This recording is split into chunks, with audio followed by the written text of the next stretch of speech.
میرے پورے مسلمانوں سے اپیل یہ ہے کہ ہم تمام کو ایک پالیسی اور ایک اصول بنانا چاہیے کہ ہمارے مسجدوں میں جو 65 سال کے اوپر ضعیف ہیں ان کو ہم روکے کم سے کم 1 جون کے پورے مہینے ختم ہونے تک، کیونکہ ان کے جسم میں امیونٹی کم ہو جاتی ہے، مختلف خدا نخواستہ اگر ان کو ڈائبٹک ہے، بیماریاں ہیں، تو باڈی میں وائرس سے مقابلہ کرنے کی طاقت کم ہو جاتی ہے۔ تو میں یہ اپیل کر رہا ہوں کہ 8 جون کو انشاءاللہ تو کھل جائیں گے، مگر کم سے کم جون کے ختم ہونے تک ہمارے جو 65 سال کے اوپر جو ضعیف افراد ہیں ان کو ہم سمجھائیں، ان سے ریکویسٹ کریں کہ کم سے کم جون کے ختم ہونے تک آپ تھوڑا مسجد کو مت جائیے، گھر میں نماز پڑھیے۔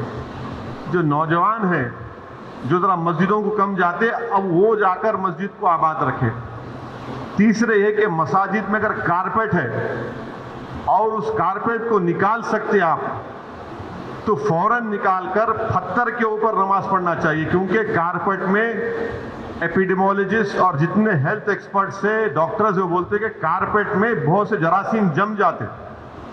اور اس سے ہو سکتا ہے کہ خدا نخواستہ کسی کو وائرس لگ سکتا۔ تو چوتھی بات کام ہم کو یہ کرنا چاہیے کہ مساجد میں بیت الخلاء اور وضو کا انتظام نہ رکھیں،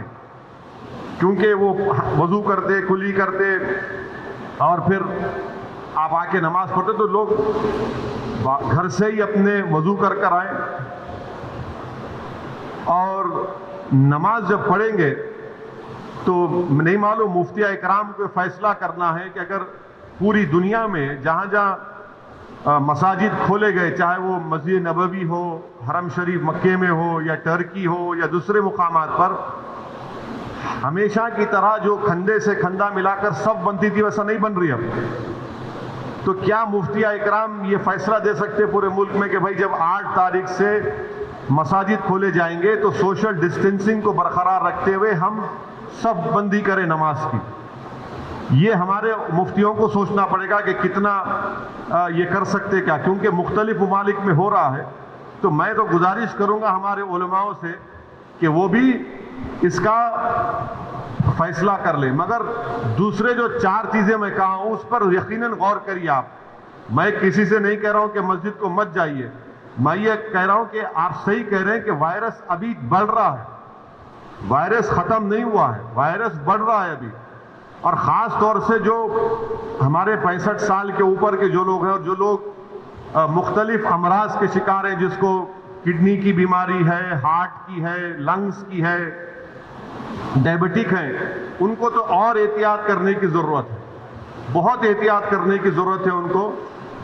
کیونکہ ان کی جان کو بچانے کا ہے۔ یقیناً ہم کو ایک روحانی اور قلبی سکون ملتا ہے جب ہم اللہ کے گھر میں جا کر سر سجود ہوتے ہیں، مگر اسلام کی اہم تعلیمات بھی ہے کہ جان بچائیے، اور اگر خدا نہ خواستہ کسی کو یہ وائرس ہوتا ہے تو پھر ان کے گھر والوں کو ان سے جو ملاقات کیے، پھر ایک نیا سلسلہ شروع ہوتا ہے ٹریسنگ کا، پرائمری کانٹیکٹ کون تھے، سیکنڈری کانٹیکٹ کون تھے۔ یہ میرے احساسات ہیں، اور یہ اسی وقت ہوگا جب ہمارے تمام مفتی اکرام، چاہے وہ کسی بھی مکتب فکر کے ہوں،